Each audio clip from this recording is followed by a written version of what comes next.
सरकारी अस्पताल में कौन जाता सर? गरीब असहाय लोग पहुंचते सर वहाँ पे, ठीक है।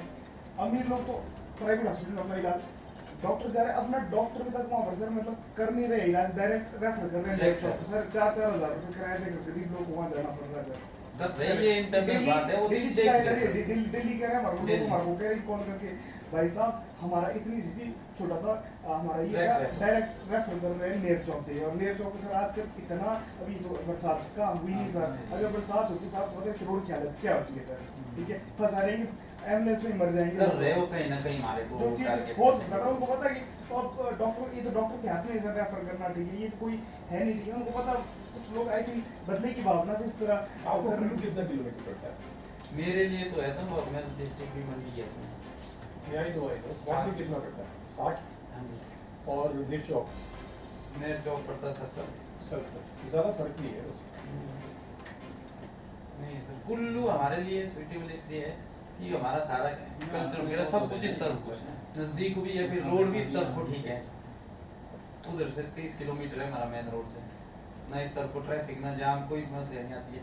तब ज्यादातर आते हमारे बाली चौक इस राज से, राज 2 जो है वो आता है इधर को, राज बंद हो जाता है नेर चौक। तो अब पूरे ये के लिए हिमाचल में ऐसा नहीं है, हर जगह ये हालात है, हर जगह। ये था जो कल के अपने मतलब ने पर्चा रह गया था, ये फोन किया था तहसील से। कौन सा केस है? ये था ये वो पैरोल के लिए। पैरोल के लिए? हाँ जी, ये जिंदा तहसील से फोन आया था ना, पर्चा रह गया था कल, उसमें टेंशन है।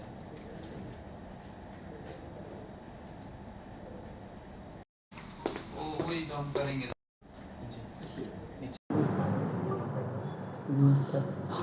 जी नमस्कार। आज हम डीसी साहब से मिलने आए थे, जिसमें हमने आगामी जो 3 अगस्त 2026 को आंदोलन कुल्लू में होना है उसकी परमिशन, और जो अनशन पर बैठेंगे उसके लिए इंटीमेशन लेने यहाँ आए थे। और अब हम जो इस स्टेज पर पहुँचे हैं आंदोलन के, देखिए कोई भी पक्षधर नहीं है, कोई भी नहीं चाहता कि आंदोलन हो। इसमें जनता ही परेशान होती है, जनता को ही भुगतना पड़ता है। लेकिन कहीं ना कहीं परिवार और हम सब मजबूर हुए हैं यहाँ तक आने के लिए। हमने जो भरोसा जताया था स्वास्थ्य विभाग पर, प्रशासन पर, उस पर ना प्रशासन खरा उतरा ना स्वास्थ्य विभाग खरा उतरा। उल्टा जो हमने आरोप लगाए थे उनको उन्होंने निराधार बताया एक तरह से, और गवाहों ने अपनी गवाहियां दी, ना उनके बयानों को मद्देनज़र रखा। और मुख्य जो हमारा अब आंदोलन करने का लक्ष्य है वो सिर्फ अब इतना है कि पूरे हिमाचल प्रदेश में एक ऐसी स्वास्थ्य व्यवस्था बने जिस व्यवस्था में हर एक आदमी को एक सम्मानजनक और गुणवत्तापूर्वक इलाज मिले। इस तरह का कोई भेदभाव ना हो कि कोई राजनीतिज्ञ है या किसी की पहुंच है उसका इलाज हो रहा है, आम आदमी लाइन में धक्के खा रहा है। कई जैसे अप्रोच वाले होते हैं, स्टाफ वाले होते हैं, उनका पहले इलाज हो रहा होता है, ओपीडी के बारे ये होता है। तो ये परंपरा बदले। दूसरा मुख्य मांग, हिमाचल प्रदेश में चिकित्सकों के ऊपर भी और जो पैरामेडिकल स्टाफ है उनके ऊपर भी अतिरिक्त बोझ है। जहां कुल्लू हॉस्पिटल में 100 डॉक्टर होने चाहिए थे वहां 30-40 है, और ऐसा ही है पूरे हिमाचल प्रदेश के सभी बड़े बड़े हॉस्पिटल में। डॉक्टरों की जो कमियां हैं उसकी वजह से उनको कहीं ना कहीं ओवरबर्डन ज़रूर है। लेकिन हम ये मानते हैं कि उसके लिए हम चिकित्सकों के साथ रहेंगे, लेकिन वो कोई अपनी निजी फ्रस्ट्रेशन किसी मरीज पर ना निकाले, ये हम चाहते। तीसरा, हमारे को सबसे ज़्यादा तो आंदोलन का उल्टा प्रभाव जनता पर ही पड़ा।